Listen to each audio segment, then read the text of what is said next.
So, I will be recording this program. I hope it's not a problem for anybody, just for other people that were not able to join. And just a little bit of announcement for our students or our mentees here. We'll be having our open day coming up very soon, and it's an opportunity for you to discuss with the scholars that we have on the OAU platform itself. And this opportunity is only for people that have actually been submitting their assignments and their classes so far.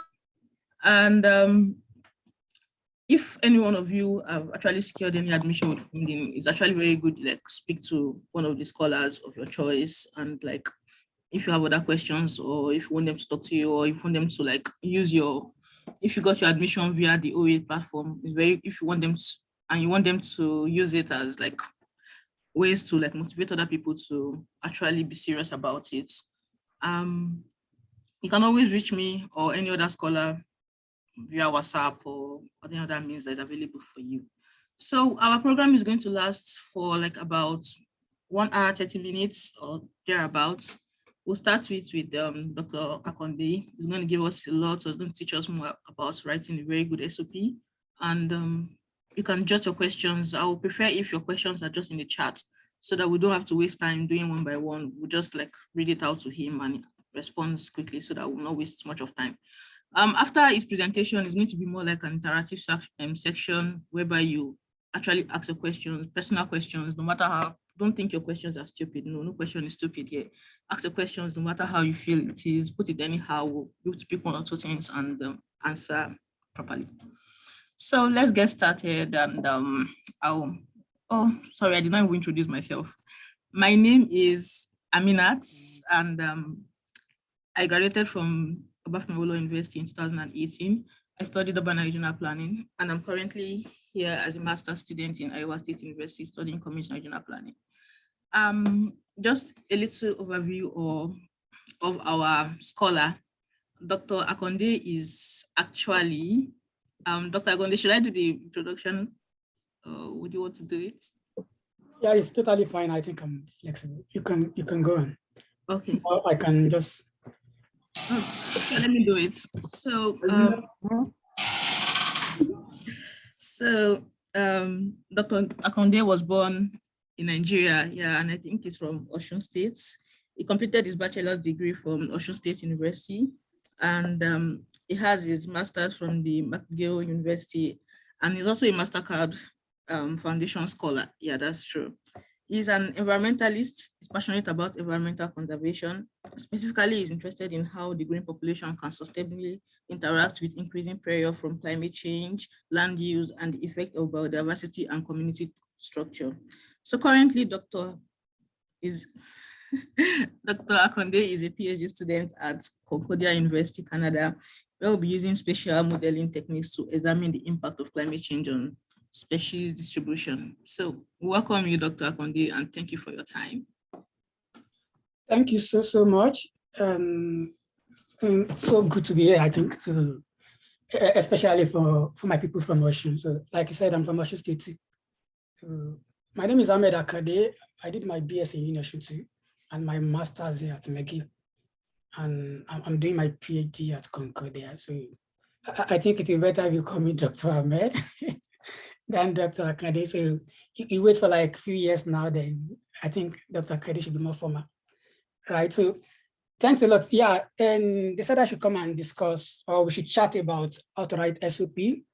For context, and especially because this space is being recorded, I specifically like to give disclaimer whenever I'm presenting in scholarship like this. So everything I'll be saying today will be more or less of a kind of repeated on Twitter several times, in fact, since 2020, 2021, and they are strictly from my own personal point of view. So I am not standing here in position of authority. I don't sit on any admission committee. So it's from my own personal opinion and those that I know, probably that have reviewed their essays and it's worked for them. So I put it to you to kind of use your discretion to utilize whatever is here. So without further ado, I think I have permission to share screen. Okay, perfect.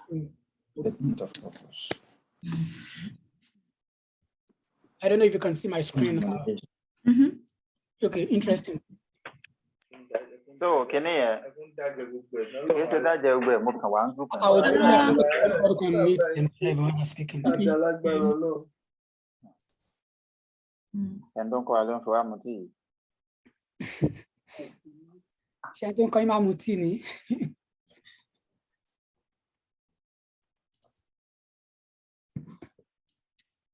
Okay, can I go on now? Yeah, you can. Okay, so thank you. Yeah, so when we talk about SOP and personal statement, letter of motivation, cover letter, I'm quite sure you must have heard stuff like that, like over time. So let's say you're applying for positions in US or in Canada, the professor might ask you, write a cover letter for me or write a motivation letter, SOP, or personal statement. And we get asked this question a lot, especially on Twitter. Okay, what's the difference between SOP, which it's statement of purpose, as you may know, and personal statement, or are they the same thing with motivational letter, stuff like that? So I will try to be constant and be fast with it. So I will differentiate between SOP and personal statement. Broadly speaking, I just always classify them into two. One, research statement, SOP family, and the other one just personal statement, the other side family. So I think my mouse is hanging or what's going on? Okay, yeah, so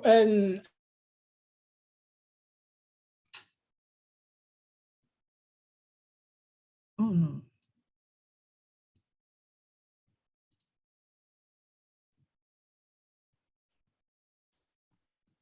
yeah. Sorry about that. It's fine. Okay. You can hear me, right? Yeah. Okay, so SOP, it's strictly a research statement. So in other words, you can call it a motivational letter. So statement of purpose, they belong to the same family. So it's a bit different from personal statement. As the name implies, personal statement. We'll get to that. So ideally, statement of purpose, they are always being asked by the admission committee from your school or specifically from professors. So on rare cases, would a scholarship body request for a statement of purpose, quote unquote, statement of purpose, which we'll kind of discuss it. So again, if it's a scholarship body or if it's a school, you need to check what they need under each one. But once they tell you, okay, write a statement of purpose describing your research interest or describing why you want to apply for this program. So I think you should follow this module. So, but if they tell you to write something different, we will cover that shortly. So I always advise people to structure their SOP into 4 to 5 paragraphs or just 4 to 5 parts. Then the first part should kind of give a better context, introduction, or your interest in this program and your motivation. So why are you applying for this particular program? Why should they follow along? And this is quite interesting because if this first part is good, it will be easy for people to follow along to review. I've reviewed hundreds of essays over the years and that have lost count of. So if the first paragraph is not good, it will be difficult to follow. So the foundation needs to be solid. So you keep that specific stuff. Ideally, if you are sending it to a professor, I kind of always advise you to come up with a problem in your first paragraph. So let's say you are sending, I can give an instance now, say, for example, you are sending an SOP to a professor of in agric working on food security or a professor in geography or what have you. And that particular prof is working on, let's say, food security now, yeah, and how malnutrition. So you can just form a story around that issue of malnutrition of it and say, okay, and globally, malnutrition is it's now becoming a global problem, especially it's being complicated with climate change and the impact will be kind of felt even deeper in Africa or developing countries. So that kind of have prepared you to want to apply for a master's or your PhD. Simple as that. So you are not telling them about your name or anything at that part. You are giving them the problem, the context of why you are applying for this stuff. So that this is your own driving factor. You are interested, you are passionate about solving the issue of food security.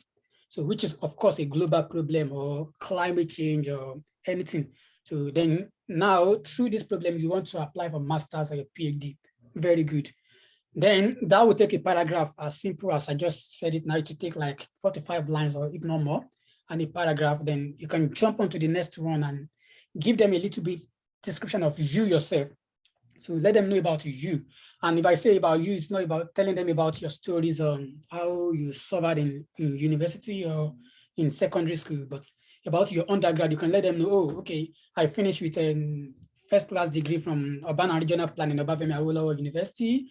And during my program, my undergraduate research was on ABC. You tell them about your undergraduate research. And once you tell them about something, you need to let us know why that is important or why you are telling us. So my undergraduate research was on so, and the result was this and that, simple.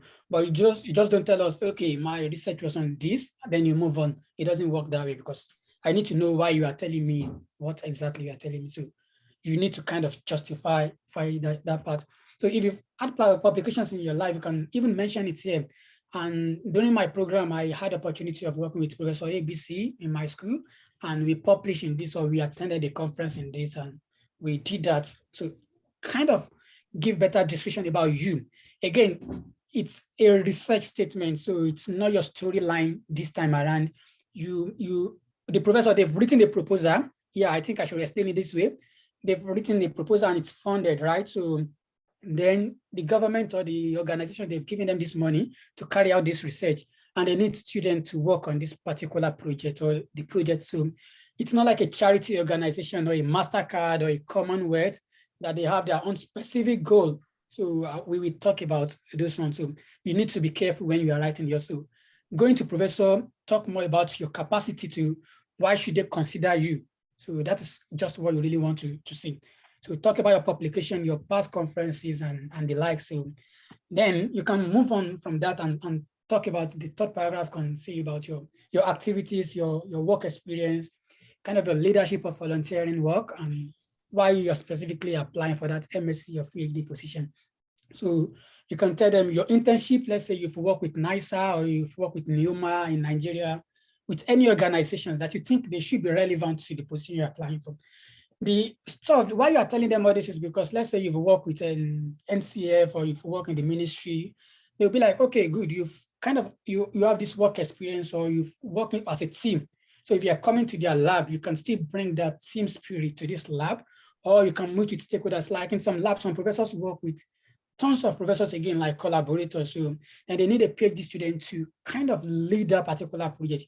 So let's say you are collaborating with 50 professors now.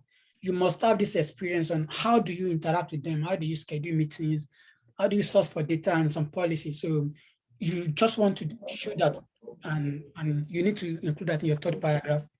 So then the next one can discuss about your research interest generally. So the question you would like to explore during your master's or your PhD.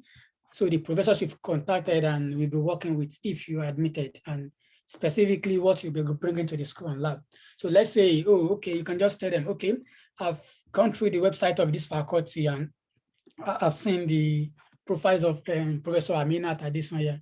So I work on so. You mentioned it is quite interesting, and I would love to work with Professor Aminat, as simple as that.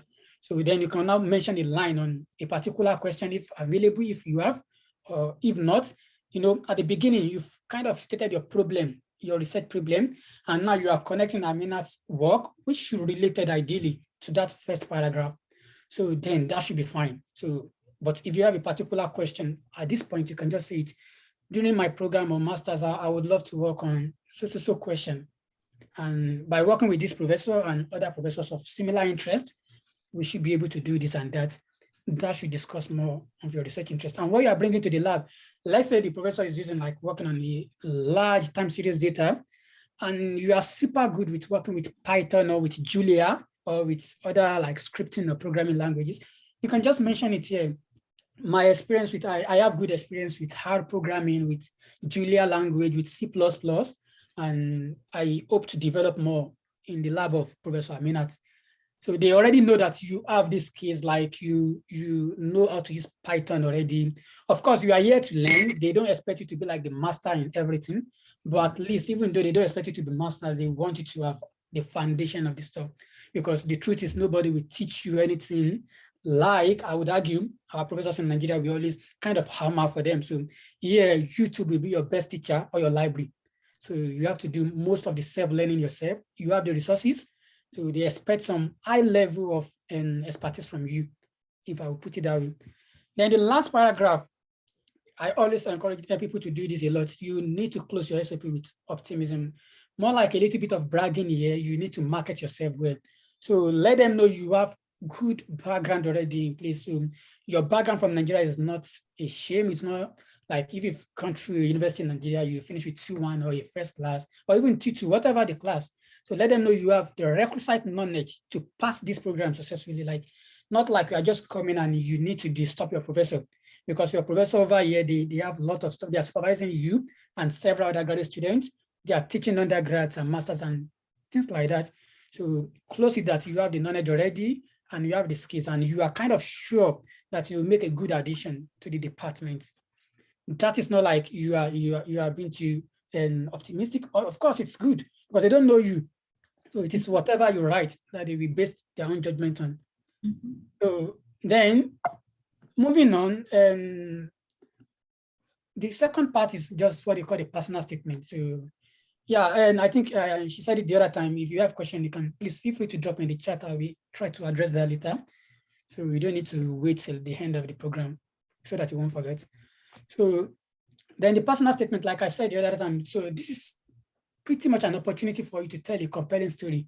So the admission committee, they just want to know you as a person. You know, even if they do like a Zoom call with you, like a Zoom interview, it's just 35 minutes to 1 hour interview. They don't know you more. But whatever you write, it's what they can know. Okay, yeah, we want to know this person as a person before you get to US or Canada. So these are a better opportunity for you to tell them about you, your challenges, the challenges you faced in the past and the like. So, and yeah, the personal statement is always often been asked by scholarship organizations, right? So MasterCard, Commonwealth, I mean, they call it personal statement. Those would be the real personal statement. Some schools may call it, especially in UK. I see this often in UK. They call it personal statement, when in reality, it will not be personal statement. They will tell you to still write about your research live and just tell them a little bit about you. They are being smart because they don't want to be reading 2 essays. So they just want one that will kind of join everything together. So in such personal statements, you need to give a touch of your research background and tell them about the challenges you face and why you're applying for the scholarship. But again, if you're applying for MasterCard or Commonwealth, the personal statement is different totally from the statement of purpose. They will not even, MasterCard will not even ask you, at least in McGill or in UBC, they will not even ask you for statement of purpose directly. They leave that to the department to ask you that. So if the department can admit you, that is fine. But they themselves, they have their own aims, they have their own goals. So they know what they are looking for in students before they can award you the scholarship. MasterCard will tell you we are looking for academically talented students, but economically disadvantaged. And leaders that have been working in their community, that have been giving back, rather, or that have the potential to give back. So you don't necessarily have to be giving back, but have the potential. So when you're writing such personal statement, you probably want to tell them about your stories. And now the first thing could be, you can discuss some personal events in your life. So just tell them, let's say you've lost someone dear to you, maybe like in your neighborhood, someone died of cancer while growing up. That could be like a very perfect story to start with when writing a personal statement. So growing up, someone died of this particular disease, and then you knew nothing about that particular disease. And as time went by, you were like, okay, what could be the cause and how can you do this? Like, how could you just prevent this? And this kind of motivated you to study biochemistry. That's a very good story. So someone died, you know they caused cancer, but then nobody could at least save the life of the person, or maybe there was no drug or whatever. And you probably want to research that particular stuff, or you want to know more so that people will not die again in future. And that is why you study the course of study. I've kind of addressed the second point now. Why did you become interested in your particular course and what have you learned? So it's just a way to match them together and say, okay, this is my personal life. Or maybe while growing up, you kind of, you came from, like, let's say you're from humble background. So a little bit of stubbornness, of course, all of us. So we went through that stage one way or the other. So you trek a lot in going to primary school or secondary school, and you find it difficult to even pay tuition fees. good. That's a good story, but you don't need to tell them, okay, you've trekked like 10 kilometers to go to school. Nobody cares to know that more. But tell them about you trek fine, and despite that fact, you still manage to finish with the first class, or you still manage to finish with top of your class. That's a very good story. Okay, I suffered, fine, but still I managed. Despite this, I did not allow this to limit my potential. So I still managed my way to finish with first class, or if you graduate with 2-1, don't say you to finish with 2-1. Okay, I think that's a very good point now. So I always encourage people, if you're writing essays, except you finish with first class, you can put it directly, you graduate with first class. If it is 2-1, I would encourage you to convert everything into percentage. So I graduate with top 5% of my class. I graduate top 3% of my class, top 10%. That way you are playing smart. Nobody will judge, because if you say I graduate with 2-1, let's say in North America, you may be lucky because they don't know anything 2-1 over here. It's just distinction and everything. But if you're applying to UK, for example, that we use similar system, they know what is 2-1 or they know what is pass directly. So you just want to be careful. I graduated top 5%. That sounds super cool. They don't know the class size, but top 5% sounds so good. So just match it that way, your personal story and how it kind of helped you to graduate with whatever you've graduated with. So discuss your significant achievement despite your low background. I said it already. So economic or other. So you've created the top of your class, or you've maybe created an NGO and helping. Let's say you find it so difficult to pay your tuition fee, but now with your little issue, or maybe because you know people now, you've created an NGO whereby a source of fund for people to pay their tuition fee. You can mention everything here. So you went through this part and you don't want people to go through that part again. So now you've kind of formed an NGO to do this stuff. So it's a very good achievement. If you put something like that in your essay, this ideally will catch the attention of even MasterCard, because that's what they want. So they know you suffered and you don't want people to suffer again. So that's their MasterCard ideology, and you must be good and you must have promising potential in your community. So then you can talk about a little bit about your leadership experience or your community involvement. I think I've said that, and how that has helped you and perhaps help develop your community. So someone died or some people are suffering and you want to stop that from happening going forward. So again, you can now talk about EDI, so your interest in contributing to higher education. So talk about, this is just pretty much EDI. You don't necessarily have to have this, but if you have, you can tell them, okay, let's say when you are in URPOAU and people struggled with a particular course, and during your time in OAU, you organize tutorials for them and they passed, or maybe not even in your department, it can be like 100-level mathematics. I think this happens quite a lot in all schools. People struggle with mathematics and physics and MTH 101 and the like. So maybe you organize tutorials in back then in school. This will be a very good way to mention it as a way of contributing to education or to helping people or giving back. I kind of organize a tutorial for class size of over 100 students, helping them to smash their MTH 101. And you recorded success rate. You know, when you're telling them that you still need to measure everything, put the number there, class size of over 100, then you need to say it, okay, we recorded success rate of this and that. Or maybe you organize JAMB lessons for students. It will be a very good way. But note, they don't know JAMB, so you need to kind of package it to be super important. So at college level admission exam, you organize the tutorials on college level admission exam on things like that. You need to give everything packaging. So then if, let's say, peradventure, you have a gap in your result, or you test scores, you've written GRE and you did not score very well, or maybe you finish with a 2-2 or with a pass, and you want to let them know, especially, let's say you're applying for Australian government scholarship, or the other people that are accepted in third class or pass graduate. So here will be a very good time to now put it to them, the gap in your result, let them know, okay, for a fact, I went through hard time while in school, and that affected my test scores, but with my profile over the years, I've kind of tried to read myself, and I don't want that to limit me. So you had third class, but now your work experience, your research experience, maybe it's now top notch. So that way you are telling them, even though you have this low grade in uni, but it can never define you, and you did not allow that to define you, and it is still not define you. So without that, now you are working as a research scientist or whatever. So it will be like a perfect patch together. So then I think pretty much that's the difference between personal statement and statement of purpose. Again, just to wrap it up for this side, statement of purpose should go in line with motivational statements. Don't forget that. So because people ask me a lot on Twitter and I'm just it's tiring to be repeating this stuff again. Motivational statement goes in line with statement of purpose, with anything that has to do with your research life. Yeah, let's put it that way. But your personal statements, we give them the chance to know. Even with this, they don't need to tell you. I can even put it to ask you now that you are sending something to a professor and you are sending a personal statement essay to your professor. Do you think it will catch their interest? Maybe not, because the professor, they are not a charity organization. So they just want you to work for them, to get a paper out, to get papers out, to do stuff. So they don't really care about if you've survived in the past, but they want to know if now you can do stuff for them. It's not like a job. We count it as job over here. So PhD, masters, it's more like a job and you need to treat it as such. So yeah, I think that's just then. And if let's say you now want to write your own essay, you can use a model I call STAR.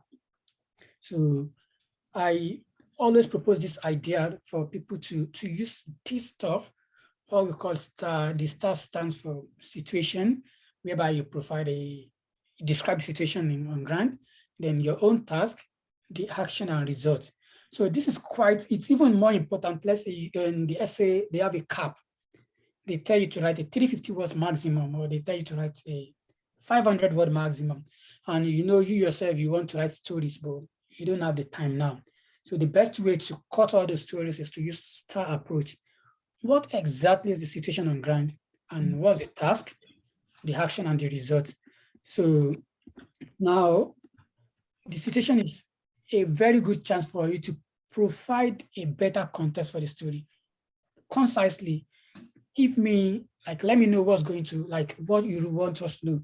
For example, it can be like you want to talk about your community development or your leadership role. Let's say you serve as SOG president in your school or with NANS or whatever, and you want them to know that. So you could just simply state, for example, due to my role in environmental conservation, I was appointed as the president of this group in Abuja in this particular year. Now you are telling them a little bit about you yourself, right? You want them to know about you. But okay, now they know, but why do you think this matters? Or why should they care? Because I don't want to know if you're a president or not, but you need to tell me something I don't know. So then something you don't know here is to tell them about the task. They can just say, okay, through the help of my team, I was able to organize a tree planting event to address the issue of meningitis, for example, in northern part of Nigeria.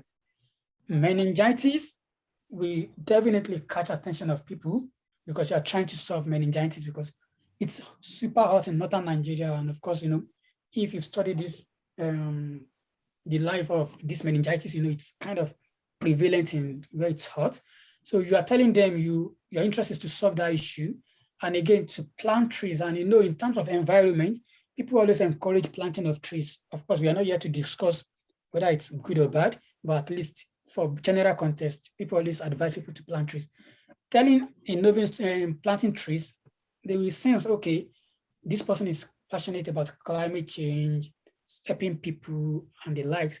So which makes sense, I think, because you are giving them the context of what you've done as a president of, oh my goodness, as a president of that particular group, sorry. So, but of course, in a personal context and why it matters for them. So now the next thing is to discuss the action. So you need to show your ability to execute projects here. So mainly what you yourself, not as a group.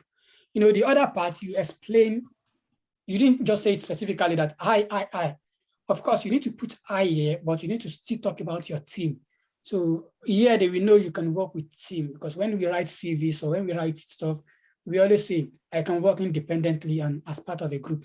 So yeah, you can just tell them, I coordinated the team to meet with different stakeholders, government, principals, and maybe religious leaders. And we were able to secure these particular trees and seedlings and from the ministry. This way, they don't need to tell anybody that you've met with government officials and some stakeholders. That means you can coordinate team and so That's just the action. Then the next thing is to talk about your result.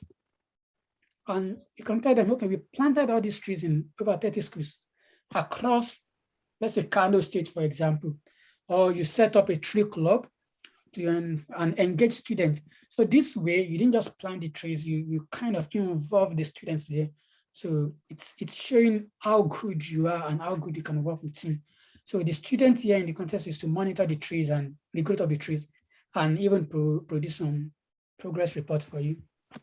So more or less, here you've used the STAR approach to write your essay. So if you patch everything together, it should not be more than the word cap they say, maybe 350 or 500 words.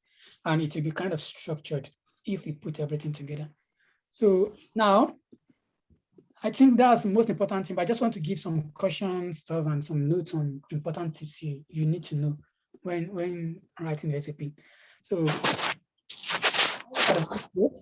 unless if they say otherwise, you need to be very concise. So please and please, your essay should be maybe maximum of 1,000 words. So ideally, I try to be maybe 500 to 750 words for my own essays, because I don't, if you go longer, it's kind of, you start writing irrelevant stuff that will not be necessary again, and it will bore the readers or the reviewers. So, and you don't want that to happen. So, but the more concise you are, the better. So you can easily say, okay, 750, maybe max, or at max 1,000. But if you are writing a 3-page, like statement of purpose or personal statement, especially for a master's level, it boils the question of what exactly are you writing. So you just need to be very careful. You may have a story. I'm not kind of underestimating your profile. So it's not like you don't have any stuff, but if you don't, be careful of irrelevant stuff in your essay. Then I said it earlier, your opening paragraph is very, very important. So if this confirms the reviewer, it will kind of motivate them to go forward. So they want to read more. Okay, this and that. So then it's quite common. People always write this. So for example, they can just say, I've always wanted to become a medical doctor.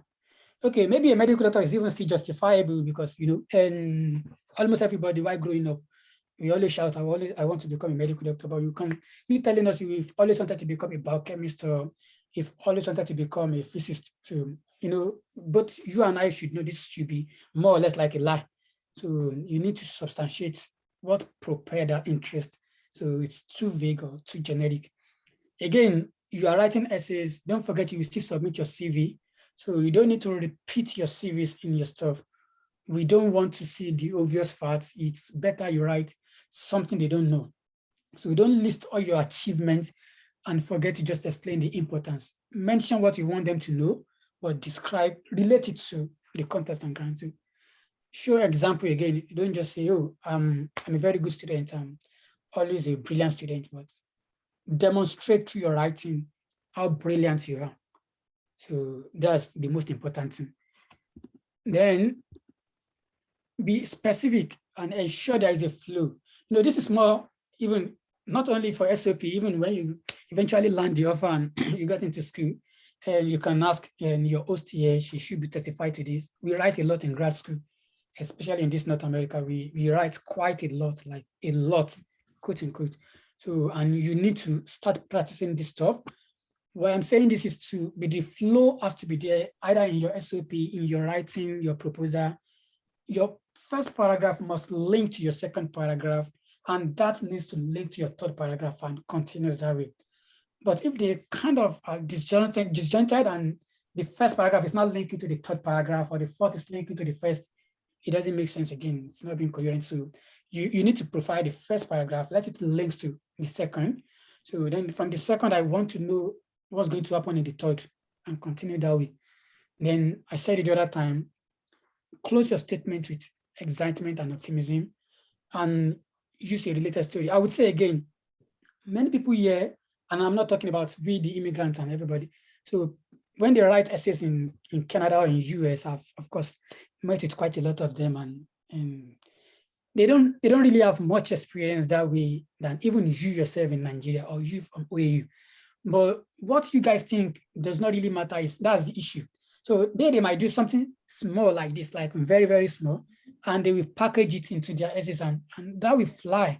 But you that you've suffered or you've kind of went through some hard stuff, you are like, oh no, this does not really matter. Again, even if you serve as a religious leader, let's say you manage, you probably the MSSN chairman or your fellowship president, package everything together. You are not saying you are preaching to them this time around, but you are telling them you manage people, you manage the congregation, those are the stuff they want to see. So, but you work with an NYSC or you even participated in election, they need to be in your essays. So the way you package them now matters, right? So you don't just say, oh, I don't have experience. Look back your stuff, your journey. You have this, I am sure you must have. Maybe you've tutored someone, you helped someone. Think deep, you will have that stuff. So package your story. If you can write yourself better, nobody can write well about you. That is the truth. So you need to know how to write well about yourself. Then people can now edit and package you well. So again, use a related story. So don't use something that is not related for when you're writing admission or scholarship essay. So yeah, I think I have, yeah, especially like I said from the start, research SOPs, they kind of matters a lot. And I try to, I've reviewed quite a lot. So I always want to point out things you should not do when writing research SOP and things specifically you should do when writing a SOP. So I said it, you don't need to write about personal stories in your research SOP. So let's say you've won a scholarship when you are in 100 level or 200 level, mention it straight and be brief with it. So such record will probably catch the attention of your reviewer. Oh, this person is always been competitive. He won MTN scholarship or Dean scholarship. That means if they employ you for that particular lab, you should be competitive for major school or national grants. That's the indication. So mention it straight. It's not like you are bragging your grade. Even if they say you are bragging, the professor will not count it as bragging. But yeah, of course, you can brag it's your grade. So you suffered, how you've been jumping from bus to bus in OAU. So you should kind of put that into it. So note that it's very important for the review committee to know your interest. So if they are interested in you, they will check your CV and transcripts. So they will see more of your achievements too. But if your story is not good, they will not go further. That is why you need to put emphasis on this. So the second thing is don't limit your research interest. So this is important for, especially in Canada and in the US, some programs, they allow you to just apply directly to the department. So they will probably tell you not to look for a professor, or some will even tell you to look for a professor, but they don't, like, it's not compulsory. So, and if you focus on a particular study system or you limit your interest, they might even deny you admission for that, because let's say you want to work with Professor Aminat now, and Professor Aminat hands is tight, so she doesn't want to take anybody again. And they'll be like, hey, Aminat, okay, since you're not available, we have to reject your students. That would be the truth of the stuff. That means you cause the stuff, you cause the rejection yourself, because you are not saying you are flexible. You are specific, you want to work with Aminat, and if not Aminat in the department, nobody is. So then, and Aminat is not ready to take you, then they will not give you admission. So instead of being kind of limited, like limiting your own research or being narrow, focused, put up a question, your research ideas, and that they will now match your interests with those of the faculties. Okay, this person is interested in working with this particular problem. Who and who is working in this faculty? So if Professor A is not available, Professor B might be available, then they can now do that matching.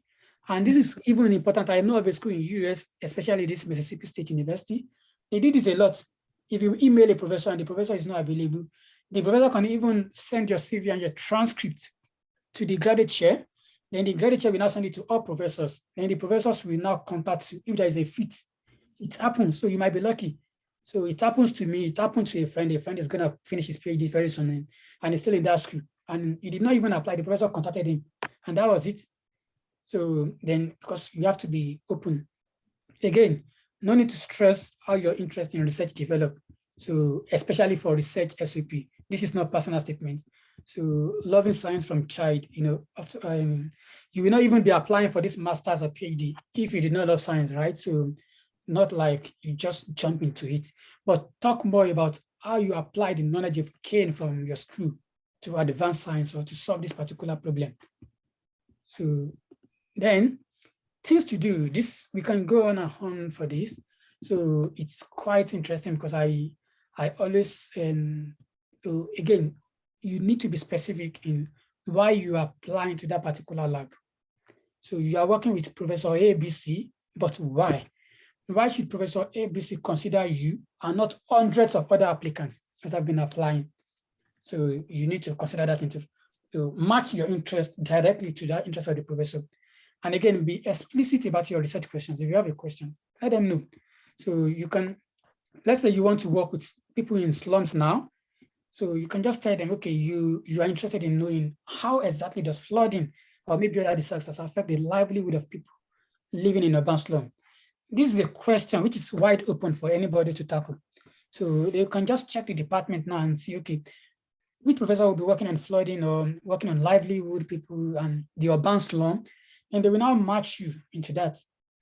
And voila, that will be it.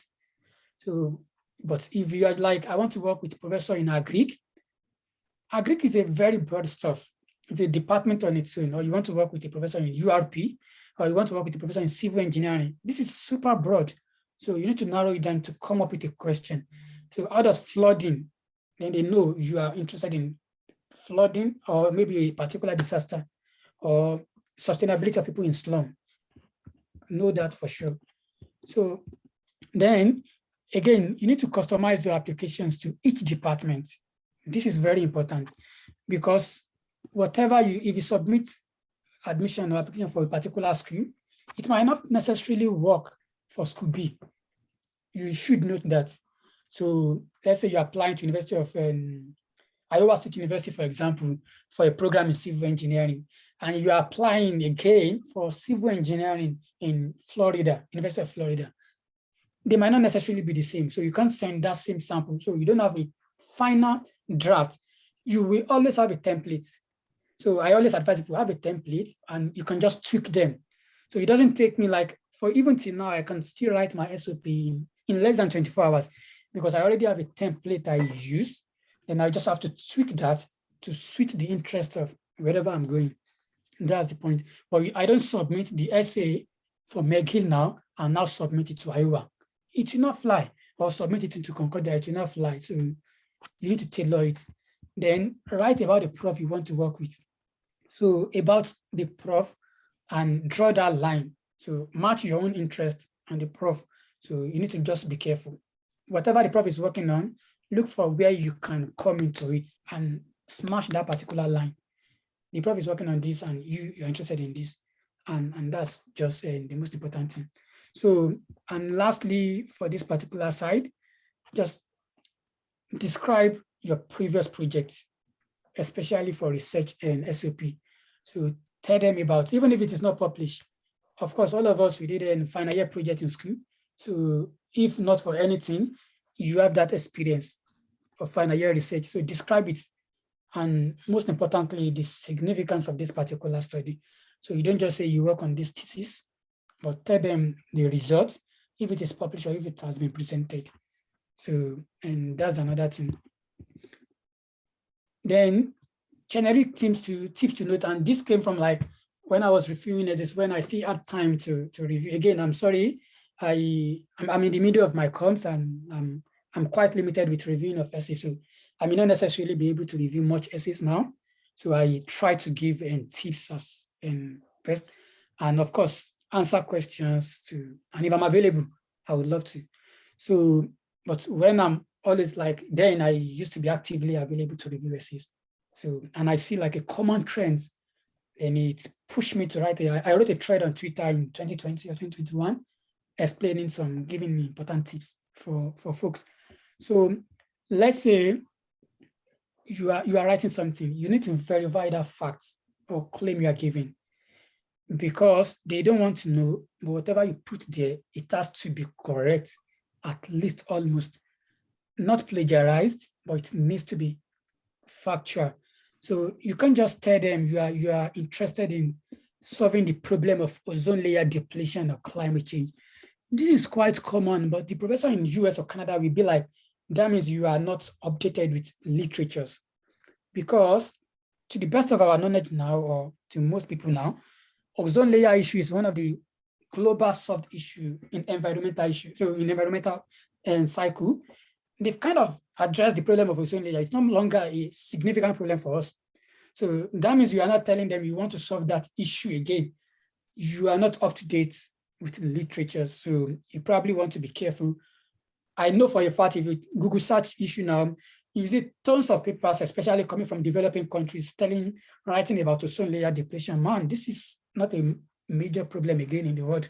So talk more about climate change, talk more about some important stuff. Those are the main issue now. So it's no longer depleting. It might be a problem, but it's no longer depleting significantly as it used to be in the past.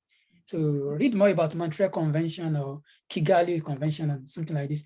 So they want it to be updated before you write. So then you don't need to repeat what they know already. For example, you are interested in applying to UBC because it's one of the best universities in the world. Man, they know this already. It's kind of obvious that they have their standard already as one of the best schools in the world.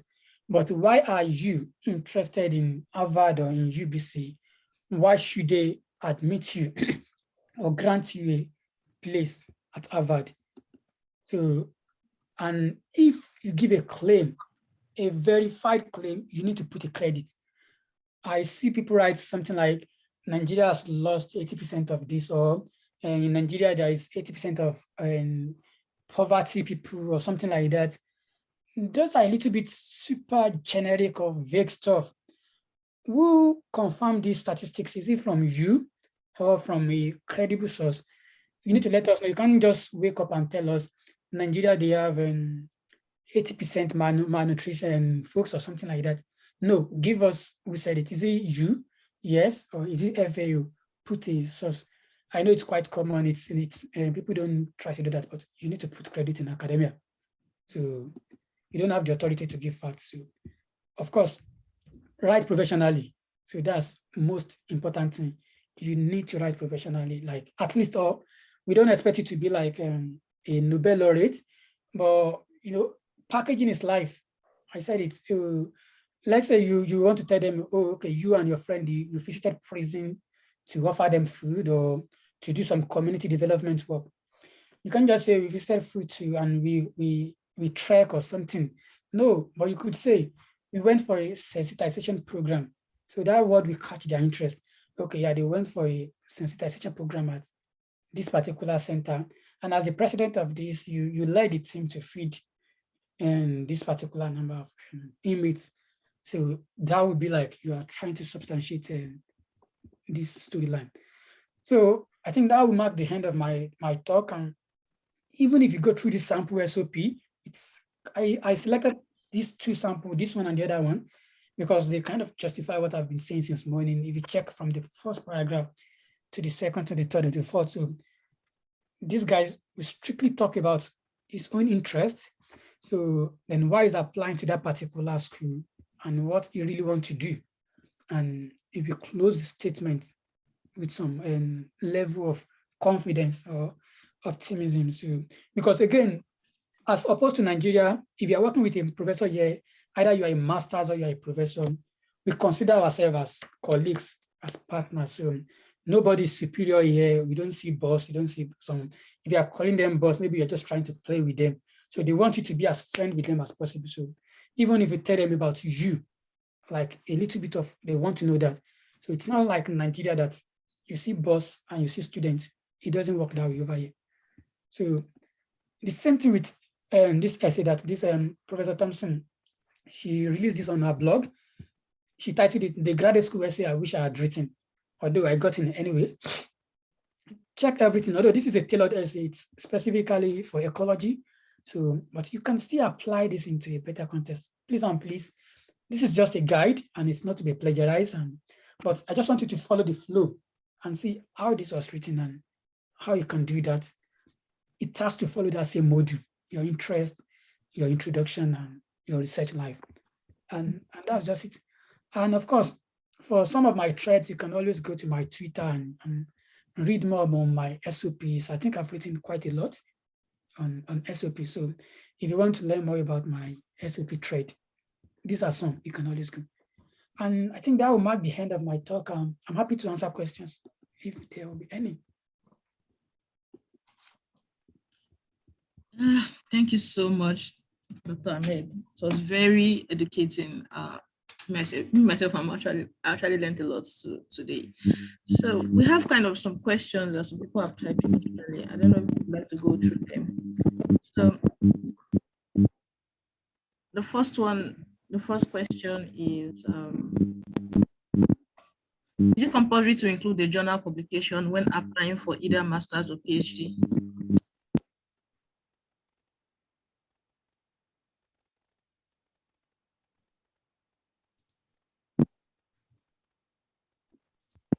Okay. Yeah, Mitra. Yeah, so the first question that somebody has typed earlier was, is it compulsory to include the journal publication when applying for either master's or PhD? Thank you so much for that question. And not compulsory, quote unquote, the word, but of course it will tell you, well, you have. So if you have publications, definitely I would definitely include, or you don't just say I have publications, you let them, let's say your publication was on developing AI algorithm for something. Oh, I have this research experience working on AI algorithm and the likes. You know, that way you are making a reference to your publication. And our research was published in Journal of ABC, voila. So you're not just saying I have published 10 papers. No, you tell them the work and how it relates to this particular stuff, and you provide maybe a link. So, and through my career, I have research interest. I have had research experience on developing AI algorithm, and through my research findings, I found out that this and this, and even the result of these findings was published in Science or in Springer Journal, in whatever. So that way, they know you are giving them something, you are telling them about one particular story. And through that point, you are using the opportunity to sell your paper. So, which is good, because even some professors will still ask you to send them a sample written work. So it happens quite a lot for masters or PhD. They will ask you to send a sample written work. And sample written work can be in form of anything. It can be your seminar work, it can be your publications, it can be anything. So it's a very good way. They just want to know, they want to gauge how well you can write. So that, can this person write, yes or no? And how do we know, since we don't know you, is to send us a work, maybe your blog, self, anything. Thank you so much. Thank you so much. So the second question is, somebody was asking that, like, two people actually identified that your examples were focused more on science, and they were asking if there's something necessary for them to know about social science or education. Okay, yeah, that's true. So sorry about that. Maybe a little bit biased because I'm a science student. So we get dragged for this a lot on Twitter, that we don't put scholarship on social science, on humanities. But the truth of the matter is, and that's some human bias, of course. So sorry. For social science, it's the same module, nothing so different. And even now, recently, I would even say maybe this year, I want to push the agenda of saying, you people in social science or education and accounting should follow the same module as we science, like email a professor, do the same thing. Because right now, two people in my circle just even got scholarship and using the same stuff. I just told them, let's try the luck. Email a professor, one tried to make a case for the guy. It never happened in their department, but the professor was even asking him. So the guy was asking me that, how much would you like to be paid so I can make a case for you? So, it's something they don't do, but it means like it can happen. So follow the same module if you have a publication in social science or in education, including your SOP, but the same storyline remains the same. You are working on a PhD or a master's, even in your in education or in accounting, I would assume you will do a research thesis. And that means you still have to do some level of research. So provide a problem, let them know about you and how you want to solve it. And the same things apply, the same level of details they apply. So problem, you yourself, your interest, if you've contacted a professor. Meanwhile, if you've not contacted a professor, let's say because they open it and it's fine, you can now that's a good opportunity to say, okay, I've gone through the profile of the faculties, like the professors in the department, and identify their area. So you can say the work of Professor ABC and the work of Professor DEF is quite interesting. So that means you are interested in working with Professor ABC and DEF. So they know you've done your own assignment to at least check their website and see what they are doing. So, and that you can't even just narrow work with ABC, DEF, and other professors of similar interests. I always encourage people to put that clause. So if the ABC and DEF, they are not available, they can just check the others available. So it's the same module, but I'm more than happy to answer follow-up questions if you have on specific stuff you want to know for social science. Okay, so the two people that asked those questions, if you have follow-up questions, please don't hesitate to maybe chat, or maybe you want to speak one-on-one to him after we finish reading the questions. So to the next question, I'm going to read this one out because I'm not able to summarize it quickly. So the person says, if different schools give a format to write the SOP or personal statement, and I want to apply to several schools, must I restructure my essay to follow it accordingly as it is written, even if my essay already has all the information they are asking for though not following the format given? Okay, thank you so much. I think probably the question dropped before I got to the stage of where I said that something. So Yeah. like I said, you may have a template for sure, but it needs to be tailored to the school you're applying to, like to that particular school. So you don't necessarily need to follow their template, their own instruction and everything. But again, just need to tailor it to that particular school. So what they are doing and why you want to apply to that particular program. So the template should be there for a fact. You can't be writing. This same goes to people who always emailing professors. You know, you want to email like 100 professors in a week. Are you telling me you want to read like 200 papers? And you know, they always encourage you to read articles of professors. So does that mean you will read 200 papers before you email 200 professors? And if you read the story of scholars online, some of them email like more than 100 before they got 1 year. So it doesn't mean you have to read 200, but you just, you know, everything scholarship has to boil down to the game of being strategic. Know your game and know how to plan everything well. So have a template and tailor it to where you're applying to. Okay, I think the person with the follow-up question actually rose up a hand not long ago. Okay. Phoebe Afeni, I can't pronounce the surname. Please, can you like ask a question before we keep reading, so that you won't forget your question?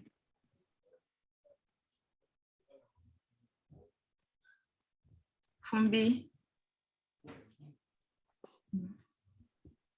I guess she's not here. So, okay. Shehu Ismail, can you just unmute yourself and ask your question?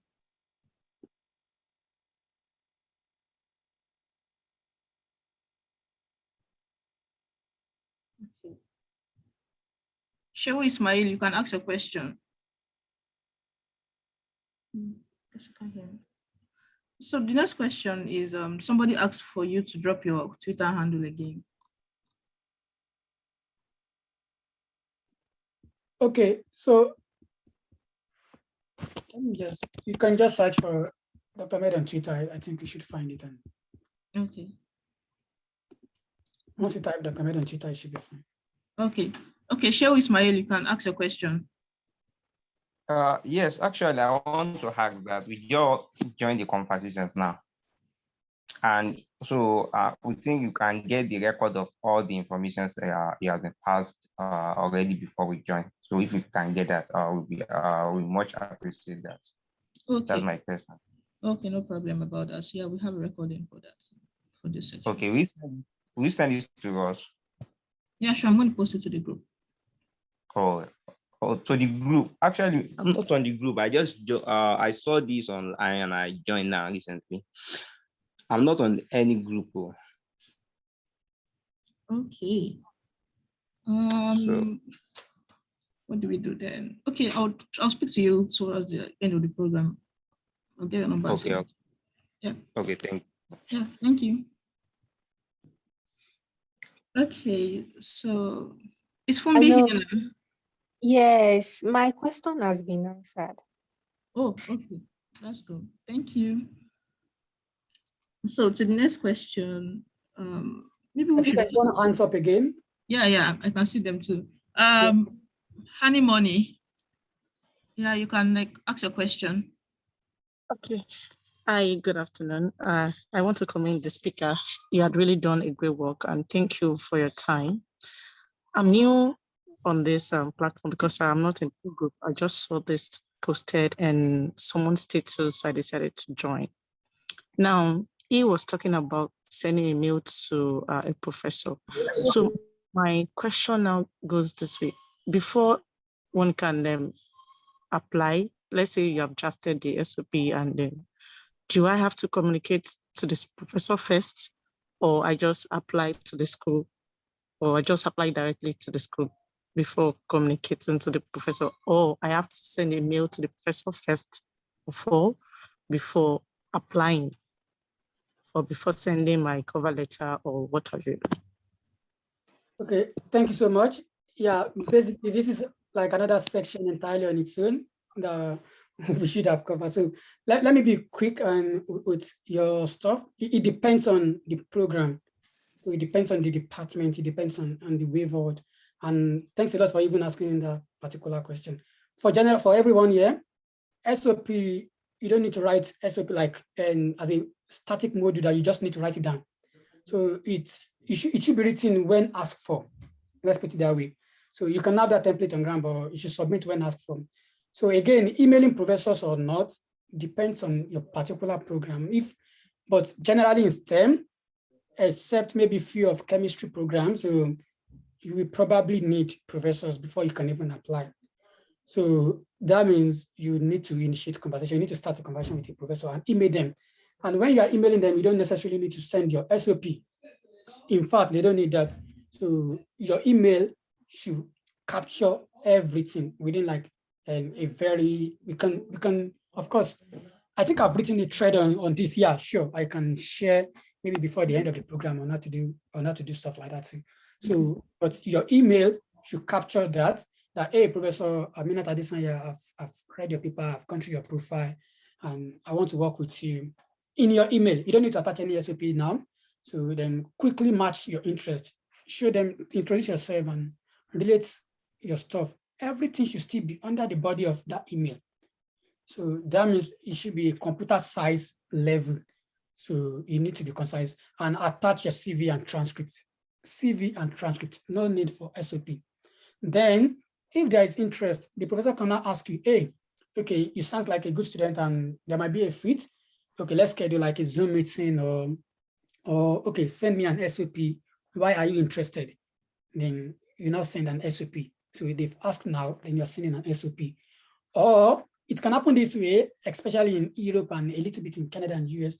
So they have a project and they are looking for students. They will now tell you part of the admission requirement or part of we giving you a research position now is to send a cover letter, which of course can be scholarship SOP, your CV and transcript. You know, that way they are asking directly. So you are not necessarily contacting them before. So it happens, it depends on how it happens. So if that way you need to send SOP. So, but generally speaking, you need to wait till they ask before you send them SOP. I hope that answers your question. Mama, I'm more than happy to answer follow-up. So, yes, thank you very much. Yes. Okay, so the next question is my question is, if you do not have an excellent first degree, like you have a 2-2 and you haven't been in academic line, what becomes your chances in getting admissions for a master's? Okay, now it's a little bit tricky and we need to be sincere with ourselves too. You have a 2-2. The truth of the matter, like I always say, people, your grade will not define you, and it's not going to limit you.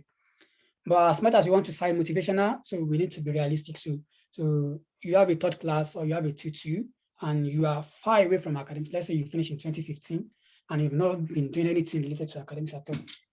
And you want to apply for your research position in a particular lab. The professor will be very careful to admit such students. That's the truth of the matter. What I would advise is before you start, let's say you want to apply next year, you can start now and develop like a project or from your thesis, start packaging your thesis and send it to maybe a journal, or you can even be writing it or package your storyline and let it revolve. One thing is you can submit a paper to a journal and it's not published yet and just tell the professor, hey, I've been working on a particular project and it's submitted to journal ABC. Whether it is accepted later eventually or not, or rejected, it's not like a problem. As long as you are sure you submitted it, that if they ask for proof, you can provide the proof. If later now you are admitted and the professor asks for that paper and you say, hey, it was rejected, it's totally fine, but you don't have to lie. If you did not submit, don't say you've submitted. So, but if you're not doing anything whatsoever and you still have a 2-2 and you're applying, I would say, and I would strongly encourage you to consider scholarship like Australian government scholarship, or I think New Zealand should be the case too, because those are kind of targeted specifically for third class pass and 2-2 folks. So, but for your research position, no two ways about it. What you are coming here to do is to work, to produce a paper for a professor, for the professor to be sure you'll be able to work. And you may even be applying to the lab of an assistant professor now, or maybe, yeah, assistant professor mostly. It's a little bit tricky because they themselves, they are one leg in, one leg out. They are not yet tenured. So they want students that can make them, that can give them this tenureship. So they don't want to gamble on you. So that is why they want to be careful. Most of them are always particular with grades. So for you to package your research and do something before you apply. That's what we got it. Thank you so much. I think other questions are like going in line with you about research and issue of 2-2. Somebody asked a question here that what are the chances of a 2-2 graduates getting a scholarship program? Like I said, the same, no, like it's not gonna limit you for as long as you can justify why they should pick you or something like that. Let's say now you have a 2-2 and okay, I will even use computer science as an example now, because I think this will suit better. So you graduate with a computer science degree with a 2-2, but you've been working as a machine learning engineer, or you have good experience with machine learning algorithm or with some software or anything, and you work with Professor Aminat now. She's working in her own lab, developing AI algorithm and the likes. But maybe she doesn't, or she knows a lot, but she doesn't have the time, or maybe she doesn't know that much in that particular line. We don't know everything. She wants to look for someone that can develop this model for her, regardless of your grade. For as long as your grade meets the minimum requirement for the department, the professors will care less about your grade. That's the truth.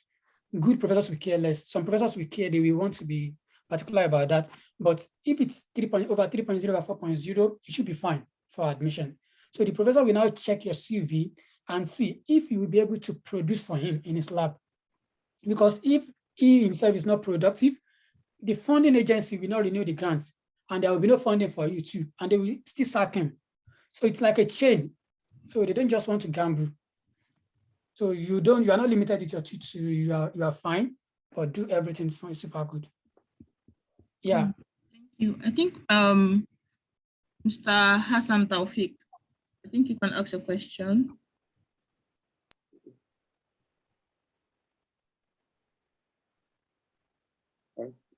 Well done, guest speaker and the host for this wonderful session.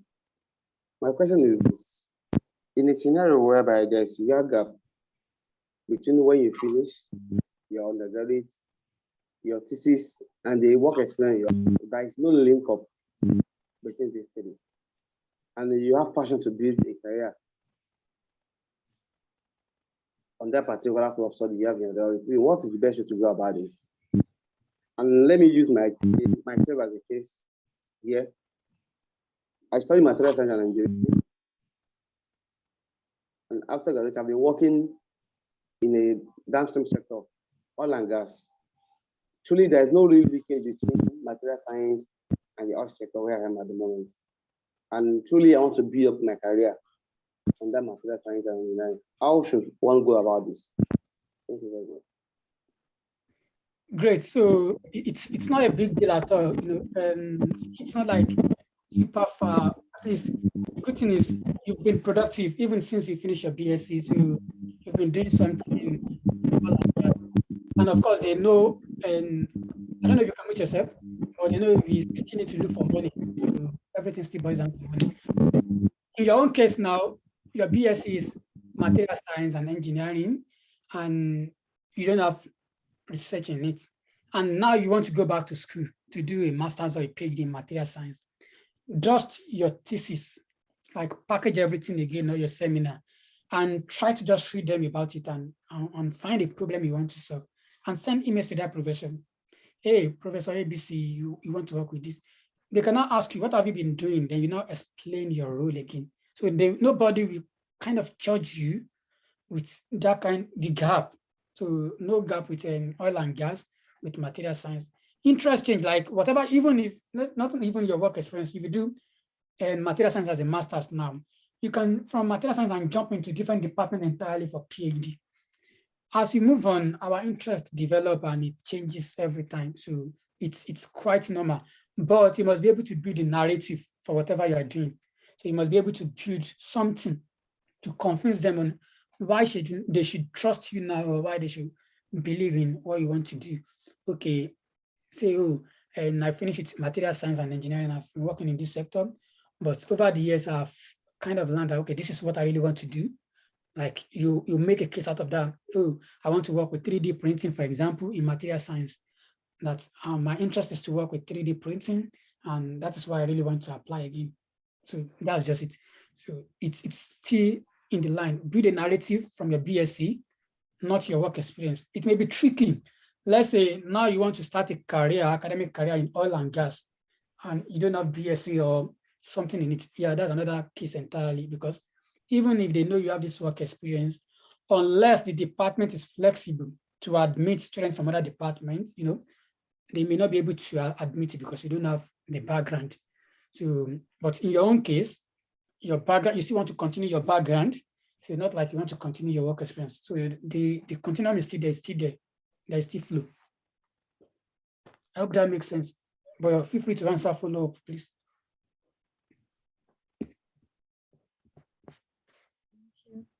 Do you still have more questions, Mr. Taufik?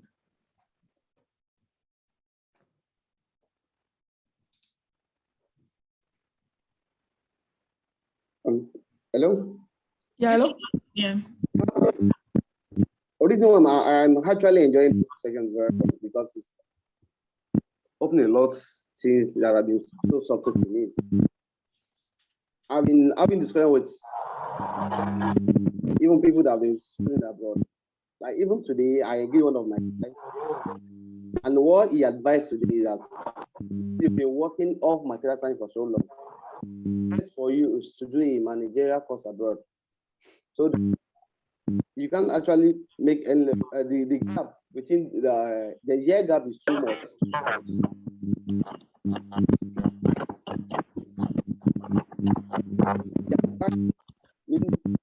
Going Nigeria with material science and what you advise today. Thank you. Yeah, I don't know the year gap, but I'm not sure it should be too much to it's about 25 years. Oh, 5 years. So I don't know if it should be up to 25 years, or even if at that, I still went back to school after 25 years and I'm still in Swedish scholarship. And even during my master's, I had a friend, and at least if I should guess his gap, it should be more than 20-something years. And of course, not related, so which is still fine. Good enough if you want to, yeah, for sure, if you want to do like a managerial course, it's more like you are tending towards your current work experience to see how to manage stuff. But again, that may be tricky when you are applying for scholarship, or maybe not even suitable for scholarship. So unless you want to self-fund, which is perfectly fine, but there is nothing stopping you to make a case out of your own work. One way or the other, you should be able to link whatever to your background. Say, okay, and your thesis or your research life to your material science. One way or the other, there should be a linkage. So even if not, so you should be able to make that case. So, but if you're jumping again into managerial level now, you want to do like a PMP course, like a master's in project management, then it's now 3 different stuff entirely. So you did your BSc material science, you are working in oil and gas, and you want to go into project management. The first thing is maybe there is no scholarship in PMP program, And even if they have, they will be like, okay, you don't have degree in this. And so unless you want to self-fund, which would be very good to at least continue that part. But for scholarship, you can try to do like a blending. So it depends on how you write your story. Yeah, I think that's the word. It depends on how you write your story and how it can confuse them. But nothing stopping you. They don't expect you to just finish your BSc and continue with masters. People take a year off and take gap of 5 years or even more. Then they come back and do what they want to do and still be fine. Thank you very much. Thank you so much. I appreciate this. Thank you. Okay. So we still have some questions, Dr. Ahmed. Coming, just kind of like many questions here. Somebody said, though I have a program of interest, but don't have a research interest yet, is it important or necessary I put my research interest in my SOP?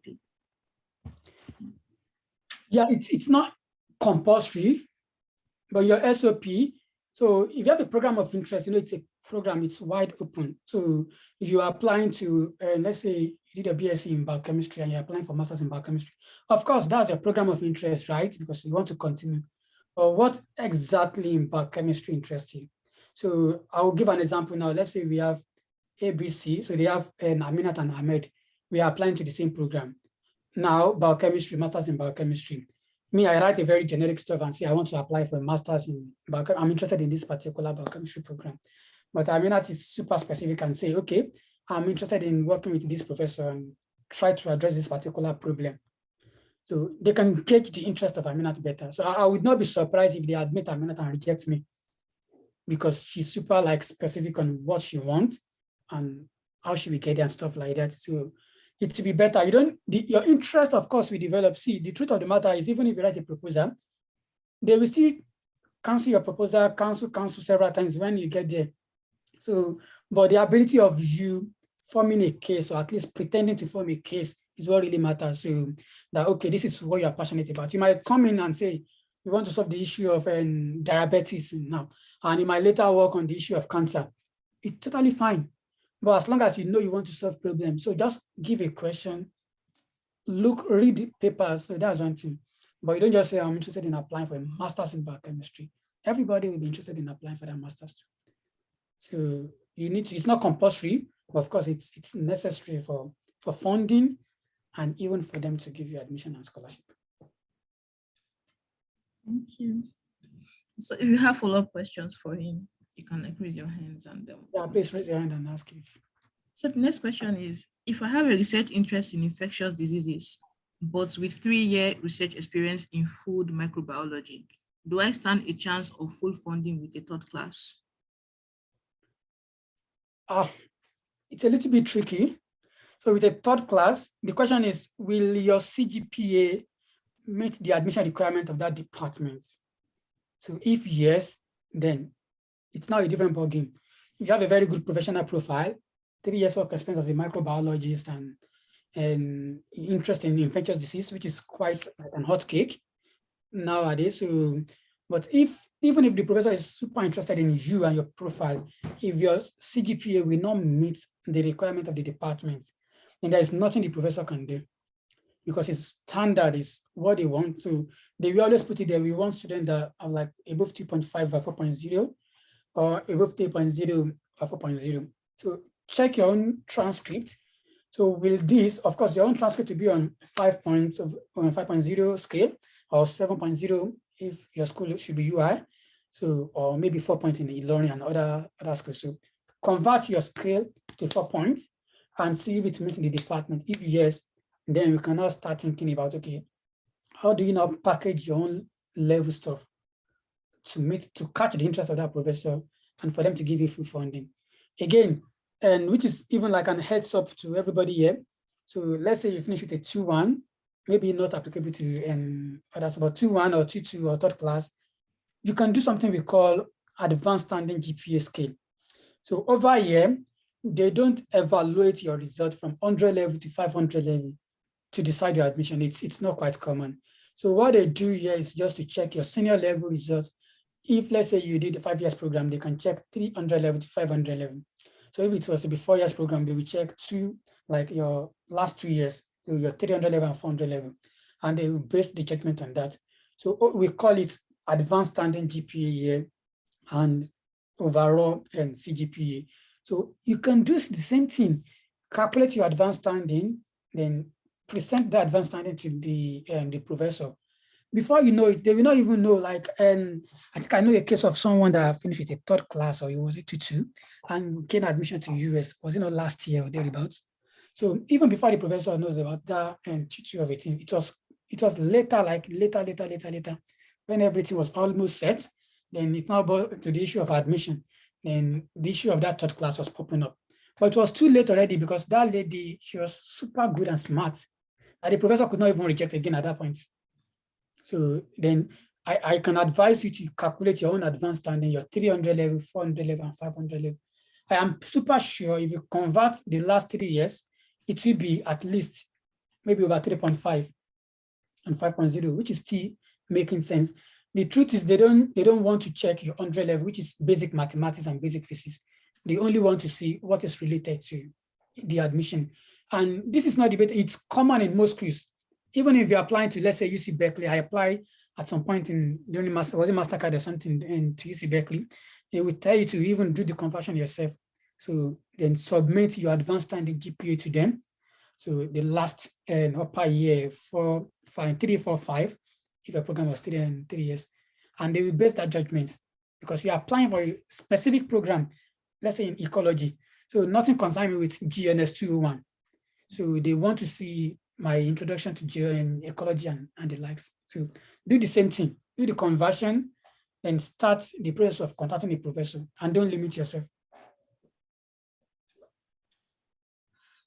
And if you have a follow-up question, or if you want to know how you can do the conversion, yeah, I'm more than happy to take that question, or have either year or off year, anyone.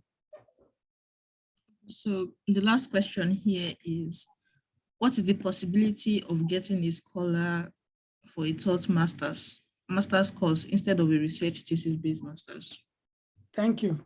Yeah, because of course I always say this. So for a taught master's, the probability is, it's not impossible, but it's difficult, unless if it is scholarship organization. So most scholarship organizations, they focus mostly on taught masters than on research, because some of them will tell you, oh, we want to build you to be professional. So they really don't want to build you as a researcher, so to say. So they just want you to gain experience and to go back to your country and develop your country. That's their goal.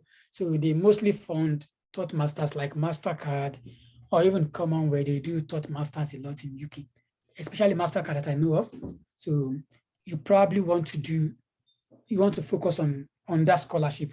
But let's say you want to apply for taught masters in Canada and in US, mostly they will not fund. But if you can find a way to come here, you will still manage to fund yourself. Like maybe you can apply, even for TA-ship, they prioritize research students. It's simple, it's not like a bias. Research students are useful for the department. Taught masters are not really useful for the department. You are useful for yourself and for the company, for the organization. So the school will only train you so you can go back to the community and start developing your community. That's the most important part of taught masters. So come and gain from us, from the department, and go back and start developing your community, or working with company. You want to work with Facebook, Meta, Google. That's it. But if you're a research student, come to the department, come and work for the department, publish for the department, take the name of the department to the higher level. So it's a different ball game. So that is why they don't really fund masters or a PhD student, but they have some internal scholarships for taught masters too, because they want to at least be as flexible as anything. So it may not be full funded, it may be in some cases, like I think there's some schools in Canada that I was checking the other day, I've forgotten, maybe Queens or a couple of schools in Canada, they have some scholarship for taught masters too, that you can actually apply to if you're admitted, and it will still fund you to some extent. But professor will not fund you, never, for a taught masters, never, it's not gonna happen. So they will not fund you for a taught masters program. Thank you. Somebody needs a follow-up. Somebody has a follow-up question for you. That's Chimezie. Okay. Chimezie, please can you unmute yourself and like talk to him directly? I think that will communicate better. If the person doesn't want, you can read the question out. So. Then said, I would like to get a follow-up on my question about 3 years experience in food microbiology and third class. Okay. Do you want to unmute yourself? Otherwise, you can let us know. So which kind of follow-up? So do you have a specific question, or do you mean we should chat after this session? We need to know. Can you provide some level of specificity? Okay. Then somebody asked that she wanted to explain the CGPA conversion we spoke about earlier. Okay. So yeah, I think someone is even saying that again. How can we represent our GPA percentage? Okay, again, it's not gonna be percentage. Yeah, let me put it that way. So, okay, I think I said something about converting your stuff to percentage, right? So when you have T2, so it's not like you should convert your transcript to percentage. I'm just saying, let's say your department, you guys are 50 students, and you yourself, you can guess, and maybe the overall best student in the department should be in 4.6 or 4.7 first class, and you had just one first class in school. And probably you are the second best graduating student, and your own CGPA should be 4.3. I don't know, more or less. So you can guess. Of course, you are in top 1%. They don't need to tell you, because you are in top 1. Your position in the department is just 2. So you can calculate that percentage yourself. So it's not coming from your transcript, but from your class size. So that is just a way to kind of place maths with when you're writing email to professor. So saying I graduated top 1%, it sounds better than saying I graduated with a 2.1 or with a 2.2 or something like that. So do the conversion. You don't need to consider the transcript now. So it's class size of 100, even if it's class size of 500, most of us, we know this thing. So we know like our position in the department. So like, okay, even if you don't know, but for sure, you know, like 20 students should have like better grade than you, then do that conversion 20 over 100 times 100. So then you make that percentage stuff. So then the second part of conversion that I mentioned now, yeah, this is not like an advert for any organization or any company doing this. Of course, you know, everybody know WES, WES, and everybody know, I don't know if everybody know this, but I particularly always advocate for Scholaro because it's less complicated and it's simple for the purpose of what we want to do. I don't work with them and I'm not affiliated with them.